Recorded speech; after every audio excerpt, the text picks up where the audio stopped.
안녕하세요. 저는 40 넘은 가정주부입니다. 저는 지방에서 나고 자란 평범한 여자예요. 지방 완전히 촌은 아니고 소도시였는데요. 소도시 동네가 예전에는 동네 사람들끼리 무척 친했어요. 친분도 두텁고 동네에 심심하면 평상 갖고 나와 앉아서 서로 수다를 잘 떨고 그랬죠. 지금은 오히려 저희 고향에 사람이 빠져서 너무 한적해지고 외지인들이 투자한다고 드나들어서 분위기가 삭막해졌는데 당시에는 무척 다정다감한 곳이었어요. 동네에 오래 사신 분들이 워낙 많았고 거의 대부분의 가정들이 서로 숟가락 숫자까지 안다고 할 정도로 친했거든요.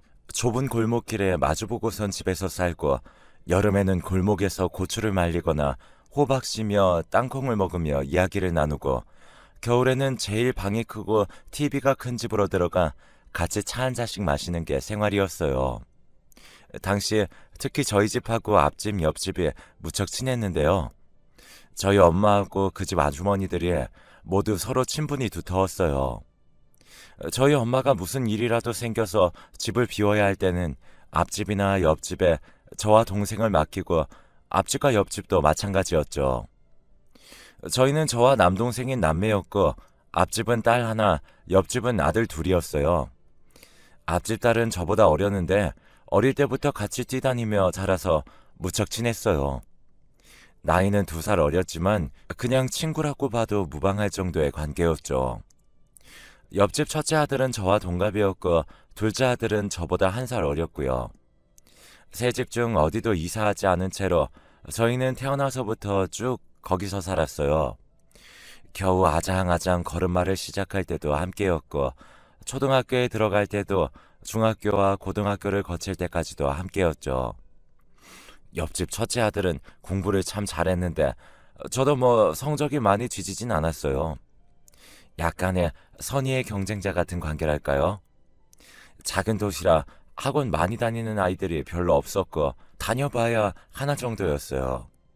저희도 마찬가지였고요.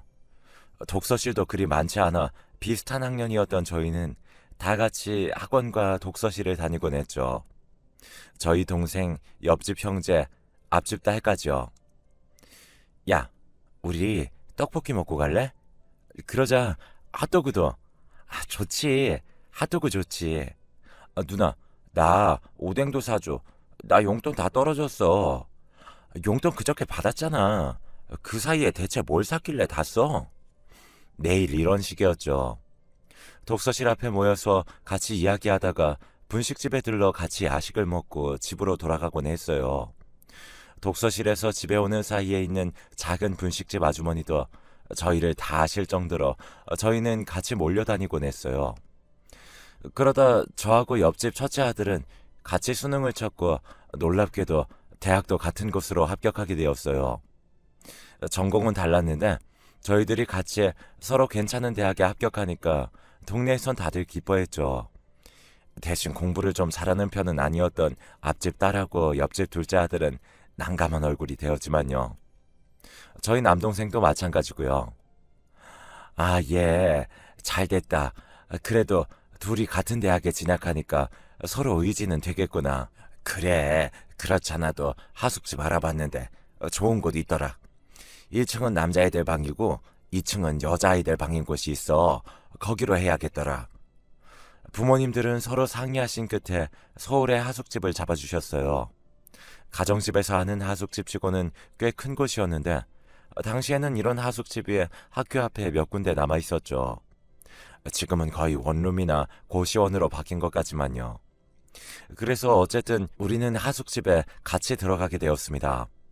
물론 여자 남자가 층으로 완전히 나뉘어져 있어서 같이 산다고 말하기에는 무리가 있었지만 서로 사이가 더 가까워진 건 있었죠. 첫 오리엔테이션, 첫 MT, 첫 술자리, 지금 돌이켜봐도 그때 참 재밌었어요. 제가 술 먹고 돌아가는 날이면 옆집 첫째가 나와서 저를 기다려주다가 데리고 돌아갔죠. 그 애는 저희 부모님한테 부탁을 받았다면서 밤에 늦거나 새벽 일찍 제가 나가야 하는 날이면 어김없이 저를 쫓아서 나와줬어요. 어린 마음에도 그게 참 고맙더라고요. 그리고 1년 뒤에 놀랍게도 옆집 둘째 아들도 인서울로 대학에 들어갔어요. 물론 저희 학교는 아니었고 조금 먼 곳이었는데 부모님들은 그 애도 곧장 우리 하숙집으로 들여보내셨죠. 다음해에는 앞집 딸도 서울 외곽 쪽 대학에 합격해서 합류했고요. 유일하게 인서울에 실패한 건 제 동생뿐이었어요. 부모님이 부끄럽다고 하시면서 동생을 엄청 구박했는데 원래도 공부에 별다른 뜻이 없어 동생은 별로 타격도 없는 모양이더라고요. 이 하숙집에 우리 넷이 있으니까 서울에 온 것 같지도 않다. 그러게 말이야. 부모님만 안 계시지 우리 동네랑 똑같다. 저희 옆집 첫째는 애들이 올라오고 나서 투덜거렸지만 사실은 꽤 재밌고 좋았어요. 그땐 이미 저희가 대학에서 적응 잘하고 안정된 뒤라 애들 적응할 수 있도록 도와주기도 수월했고요. 그리고 옆집 둘째와 앞집 딸은 올라와서 저희가 이미 사귀고 있다는 사실을 알게 되어서 무척 놀랐죠. 솔직히 20살 풋풋한 청춘인 애들이 같은 하숙집에서 낯선 환경에 의지하면서 적응해 가는데 서로 별다른 감정이 안 생긴다면 이상한 일 아니겠어요? 저희는 대학교 1학년이 끝날 때쯤 사귀기 시작했고 싸우는 일도 거의 없는 사이좋은 커플이었어요. 와, 어떻게 저 오빠랑 사귀었니? 오빠 넘어져서 코 올리면서 울던 거 아직도 기억난다. 아, 그거 생각난다. 빵꾸 났다고 막 울면서 코 닦고 그랬는데. 나 같으면 절대 못 사귀었니. 나 참. 앞집 딸이 막 웃으면서 그러더라고요. 사실 너무 어릴 때부터 친하게 지냈던 애들이라 볼 꼴 못 볼 꼴 다 봤거든요. 저는 그 부분은 동감이었지만 그래도 제 남자친구는 정말 상냥하고 좋은 사람이었어요. 그리고 뭐 앞집 딸도 큰 소리 칠 땐 아니더라고요. 1년 지난 뒤에 옆집 둘째 아들이랑 사귀기 시작했거든요. 그때 얼마나 웃기던지. 야, 너 나한테 계속 어떻게 사귀냐고 그래놓고 그게 그렇게 되더라고 언니. 그렇지? 계속 붙어있고 잘해주고 그러니까 그냥 마음이 가더라. 앞집 딸은 배시시 웃으면서 몸을 꼬았어요. 저도 10분 공감하는 터라 막 웃고 말았죠. 그리고 대학 졸업 후 저희는 결혼했어요. 저와 제 남자친구, 앞집 딸과 옆집 둘째 아들 모두 마찬가지였어요. 이제 서방님과 동서가 되었지만 우리 관계는 거의 변함없었어요. 아주 가까운 동생이자 친구인 사람들이 이제 가족이 되었다는 것만 달랐죠. 우리 둘 다 첫사랑하고 결혼한 거 좀 억울하지 않아, 동서? 그렇죠, 형님. 대학 때 좀 더 즐겼어야 했는데. 저와 동서는 간혹 억울하다는 듯 말하곤 했어요. 하지만 말로 그럴 뿐이지 사실 각자 남편과의 사이는 무척 좋았죠. 제 남편은 중견기업에 취직해 그럭저럭 괜찮은 연봉을 받으면서 살게 되었어요. 전 그냥 가정주부로 남기로 했고 동서 역시 마찬가지였죠. 서방님은 취업이 잘 되지 않아서 그냥 저희 고향에 다시 내려가 작은 가게를 하기로 결정했어요. 자금은 없었지만 시댁에서 유산으로 주실 것을 좀 땡겨서 서방님한테 미리 주기로 했다고 했어요. 놀랍게도 저희 고향 소도시는 개발이 상당히 많이 진행되어 시댁은 조금 가지고 있던 땅에 엄청나게 값이 폭등해서 재산이 많이 불어났다는 얘기도 함께 전해졌어요. 세상에나 시댁이 갖고 있던 땅값이 30억 훌쩍 넘었대요. 정확히 얼마인지는 아버님도 모르신다고 했어요. 30억? 세상에, 엄청나네. 우리 집은 전세라서 그런 혜택도 못 받았네요. 우리 집은 이사가 버렸잖아. 동서의 친정은 애초에 전세를 살았고 저희 친정은 개발이 되기 전에 집을 팔고 다른 지방으로 이사한 상태라 좀 아쉬웠죠. 하지만 시댁 땅값이 올랐다는 건 정말 좋은 일이었어요. 동서는 서울을 떠나야 해서 아쉬웠지만 동시에 익숙한 고향에 다시 내려갈 수 있다는 건 좋아하더군요. 하지만 행복한 시절도 그리 오래 가진 않았네요. 저희가 먼저 아기를 가졌고 이어서 동선의 아기가 태어났는데 동선의 아이가 태어난 지 얼마 안 돼 희귀병 판정을 받았거든요. 형님, 왜 저한테 이런 일이 일어나는지 모르겠어요. 동서, 마음 굳게 먹어야 돼. 미치겠어요. 우리 아이한테 왜? 하필 왜 우리 애야, 왜? 동선에는 정말 하늘이 무너질 것 같은 얼굴을 하고 있더라고요. 정말 귀하게 얻은 아들이었는데 그 작은 아이가 희귀병이라서 계속 치료를 해야 한다고 했죠. 치료해도 나아질 수 있을지 알 수 없었고 거의 죽을 때까지 계속 병원을 다녀야 할 거라고 했고요. 병원비도 엄청나게 들어가기 시작했죠. 서방님의 가게는 그리 잘 되지 않아 돈을 잘 벌지 못했는데 그 와중에 아이의 병원비가 끝도 없이 들어가니 점점 더 서방님과 동서의 얼굴이 초췌해져 가기 시작했어요. 그 와중에 불행은 겹쳐서 온다더니 시아버지가 쓰러지셨죠. 사실 시어머니는 저희가 대학 다니던 때 돌아가셨고 시아버지 혼자 남아 고향집을 지키고 계셨어요. 그런데 시아버지가 뇌졸중으로 쓰러지신 거예요. 반신불수가 되신 거라 꼭 누군가 항상 붙어서 간병해야 하는 상황이었죠. 동서와 서방님이 고향에 있었지만 가게 일과 아기 일로 도저히 간병이 불가능할 때였죠. 어쩔 도리가 없어서 그리고 제가 하고 싶어서 저는 시아버지의 간병을 제가 하기로 했어요. 동서, 아버님은 내가 모실 테니까 걱정하지 마. 형님, 아주버님, 서울에서 생활비도 많이 드실 텐데. 아니야, 동선에는 애기한테만 신경 써. 형수님, 정말 감사합니다. 감사합니다. 서방님, 건강 조심하세요. 얼굴이 너무 안 좋아요. 동서와 서방님은 저에게 고맙다고 계속해서 인사했어요. 하지만 저도 며느리고 이런 상황에서 어떻게든 서로 할 수 있는 걸 해야 하는 거잖아요. 어릴 때부터 봐온 그 마음씨 좋은 시아버지가 쓰러지셨는데 그냥 고통스러운 모습을 보고 있을 수만 없었죠. 저는 시아버지를 집에 모시고 간병하기 시작했어요. 부디 조카의 희귀병이 잘 치료가 되기만을 바랐죠. 남편도 적극적으로 직접 간병을 도맡아 하려고 했어요. 우리는 서로 도우면서 함께 시아버지를 모셨어요. 하지만 조카의 희귀병은 차도가 없었죠. 동사는 어린 조카를 데리고서 이곳저곳에 명의가 있다는 병원마다 돌아다니면서 애를 썼지만 소용이 없었어요.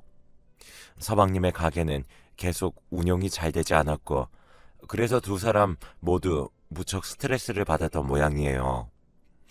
간혹 저희가 고향에 내려가서 서방님과 동서를 보았는데 너무 초췌하고 머쓱해진 두 사람의 얼굴이 슬펐어요.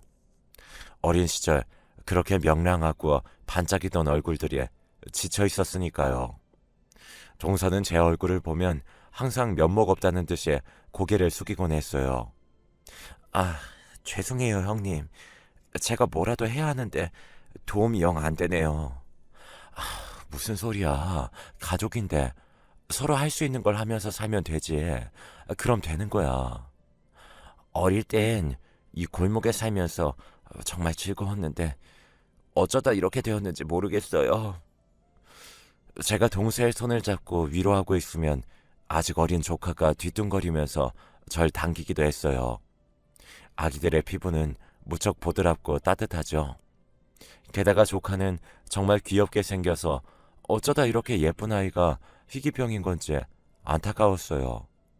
그렇게 세월이 한 해 한 해 흐르다가 무려 10년이라는 세월이 훌쩍 흘러버렸죠. 이 세월 동안 동서와 서방님은 몰라볼 정도로 늙어버렸어요. 원래 알던 그 사람들이라고는 상상하기 힘들 정도로 주름이 많이 생기고 안색은 거무튀튀한 색이 되어버렸죠. 시댁에서 받은 유산을 거의 모두 땡겨다 썼는데도 아이의 희귀병 치료와 서방님의 사업 자금 때문에 돈은 끝없이 부족했습니다. 그러던 중 누워 계시던 시아버지가 위중해지셨어요. 저희는 바로 병원으로 모시고 달려갔고 시아버지는 중환자실로 곧장 들어가셨죠. 시아버지가 위중하다는 소식을 서방님과 동서에게 전하니 두 사람이 곧 달려오더라고요. 하지만 지방에서 두 사람이 올라와 미처 병원에 당도하기도 전에 시아버지가 숨을 거두셨어요. 어릴 때부터 봐온 시아버지는 정말 다정다감하고 좋은 어른이셨어요. 시어머니를 잃은 후로도 흔들리지 않고 저희 결혼식까지 지켜주셨고 항상 의지할 수 있는 분이셨죠. 쓰러지신 후 10년을 반신불수인 채로, 그리고 5년쯤 지난 때는 의식조차 없는 상태로 계셨어요.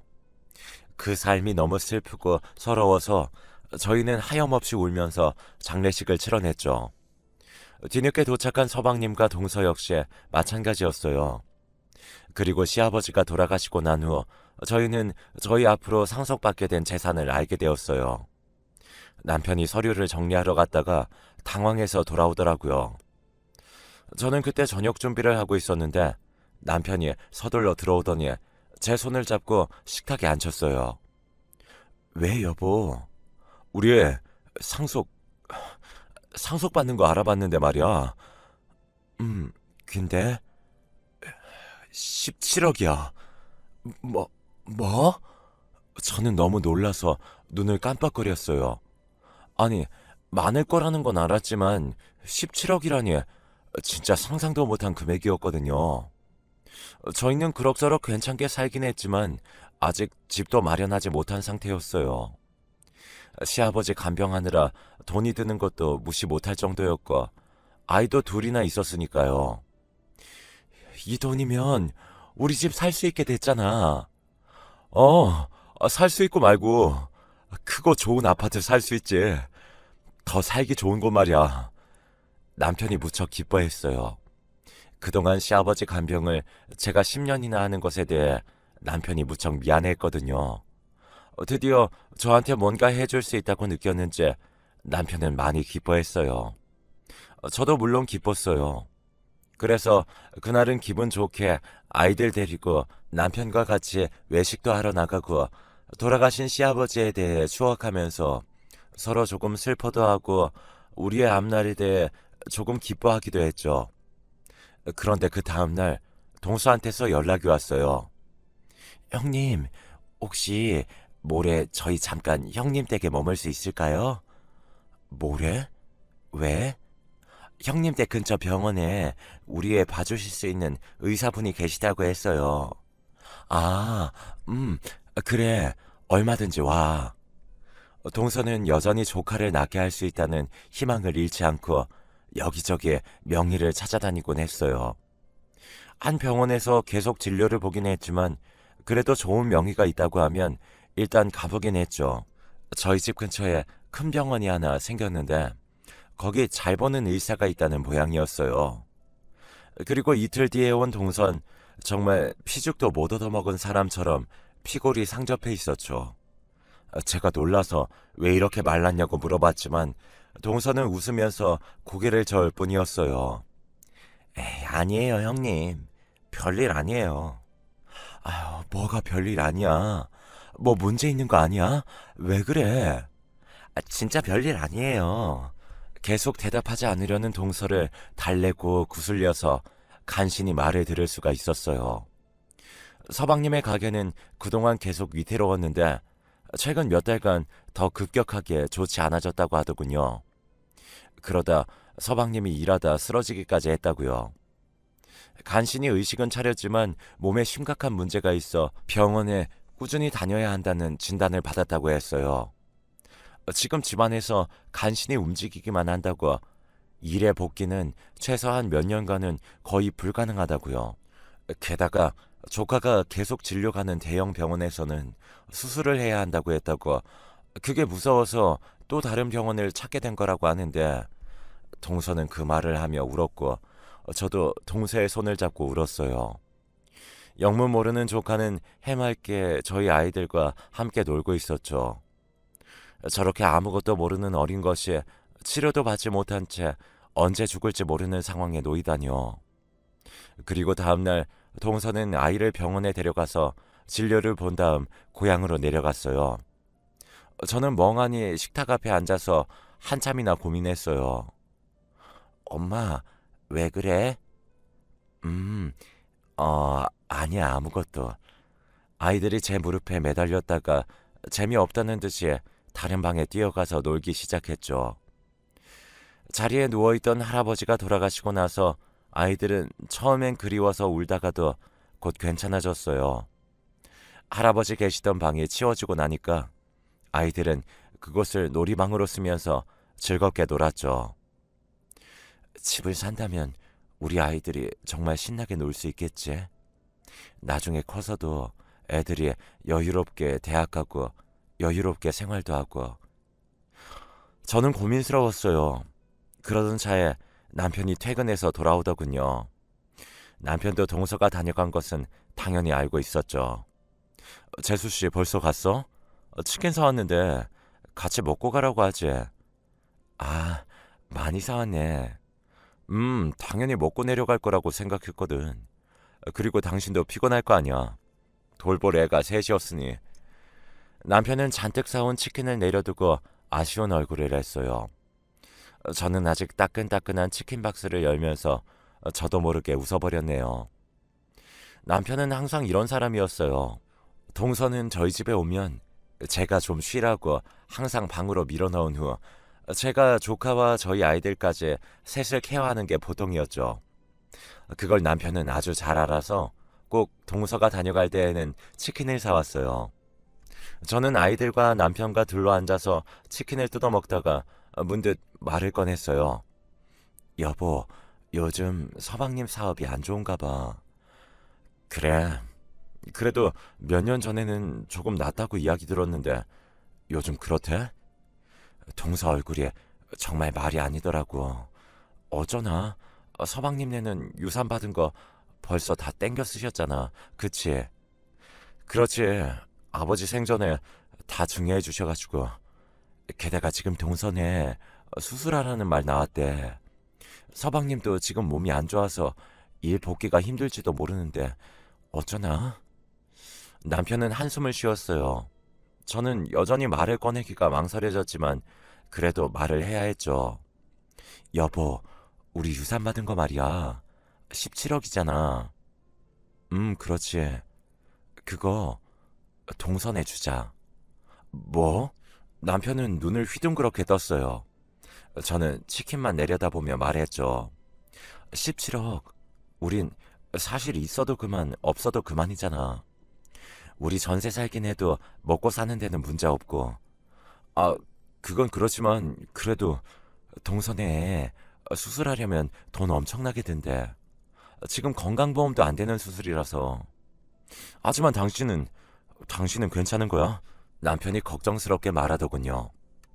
당신 10년이나 우리 아버지 병간호 했었잖아. 당신 생활이라고는 없이 살았어. 유산이라도 받아서 그거에 대해 보상이 좀 되길 바랐어. 물론 돈으로 보상이 될 건 아니지만 무슨 말인지 알아. 저는 빙긋 웃었어요. 남편이 저를 걱정하고 배려하는 마음이 절실하게 느껴졌고 그것만으로도 좋았죠. 이런 사람과 살아간다면 17억 따위 없어도 괜찮을 것 같다는 생각이 더 확실해졌어요. 그런데 있지, 내가 이대로 17억 가지고 살면 우리 애들한테 부끄러울 것 같더라고. 정말? 정말이야? 돈 많은 부모보다 부끄럽지 않은 부모가 되고 싶어. 저는 한숨을 쉬었어요. 눈앞에 신축 아파트와 새 자동차가 스쳐 지나가지 않았다면 거짓말이겠죠. 하지만 그렇다고 제 결정을 취소할 생각은 없었어요. 동서의 초췌한 얼굴과 마지막으로 보았을 때 정말 건강이 너무 안 좋아 보였던 서방님의 얼굴이 떠올랐거든요. 17억, 진짜 큰 돈인데. 그렇지? 우리가 평생 모아도 못 만질 돈일 거야. 우리 후회 안 하겠지? 안 해. 절대로. 저는 어깨를 으쓱했고 남편은 어처구니 없다는 얼굴로 저를 보더니 웃으면서 고개를 젓더라고요. 아, 내가 마누라 하나는 잘 뒀어. 그걸 이제 알았어? 아니, 코 올리게 때부터 알았어. 남편은 농담을 하면서 마구 웃었고 그제야 마음이 가벼워진 저도 마구 웃을 수가 있었어요. 남편도 뭔가 짐을 덜어낸 것처럼 아주 기뻐하더라고요. 그래서 며칠 뒤 저는 남편과 함께 고향으로 내려갔어요. 이제 시아버지도 계시지 않는 고향집에는 초췌한 서방님과 동서, 조카가 있었죠. 서방님의 얼굴은 거의 노란색으로 죽어서 활색이 느껴지지 않을 정도였고 제대로 걷기도 힘든 모양이었어요. 최대한 저희한테 힘든 내색을 안 하려고 노력하는 것이 느껴졌지만요. 오랜만에 내려오셨네요. 그렇죠, 서방님. 사실은 오늘 좀 중요한 일을 상의하려고 왔어요. 중요한 일이요? 서방님과 동서는 조금 긴장한 얼굴이 되었어요. 저와 남편이 함께 내려와 마주 앉은 채 그렇게 말을 하니까 정말 중요하다고 느껴졌던 모양이에요. 저희는 자초지종을 설명하고 저희 결정까지도 말했어요. 서방님과 동서는 그 말에 압도당했는지 아무 말도 하지 못하고 있다가 손사래를 치면서 안 된다고 했죠. 하지만 저희는 완강하게 말했어요. 그럼 이제 서방님 몇 년간 일도 못한다면서 애 병원비는 어쩌려고요? 그건 그건 저희가 어떻게든 알아서 할 테니까. 어떻게 알아서 해요? 난 내 조카가 손도 못 쓰고 고통받는 거 보고 싶지 않아요. 저는 단호하게 말했어요. 서방님과 동서는 제 말에 한참이나 말을 못하다가 결국 눈물을 흘렸어요. 이은혜, 절대로 잊지 않을게요. 우리 애 건강해지고 나서 꼭 갚겠습니다. 꼭이요. 고마워요, 형님. 동서가 손을 내밀어서 제 손을 꼭 잡더라고요. 바짝 말랐지만 여전히 따뜻한 그 손을 저는 마주 잡았어요. 그날 밤 동서와 서방님은 정말 밤을 새우며 울었죠. 그 후 몇 년이 지났어요. 지금도 조카는 치료를 받고 있어요. 수술을 받고서 그때보다 훨씬 상태가 좋아졌고 지금은 정상적으로 학교도 다니고 생활할 수 있을 정도가 되었죠. 서방님도 충분히 요양을 해서 이제 일터로 복귀한다고 하더군요. 이번에는 가게를 했던 경험을 살려서 다른 가게에 취직을 했다고 해요. 조금 더 배워서 진짜 제대로 사업을 해보겠다고요. 그래서 꼭 17억을 갚겠다나요? 덕분에 동서의 얼굴은 요즘 훨씬 뽀얗게 피어났어요. 여러분들은 이런 저의 결정에 대해 이해할 수 없을지도 몰라요. 하지만 어릴 적부터 줄곧 함께해온 사람들의 고통을 모른 척한 채 저희가 행복할 수 있을 리가 없더라고요. 지금도 조금도 후회는 하지 않습니다. 제 사연 즐겁게 들으셨으면 좋겠어요. 그럼 제 이야기는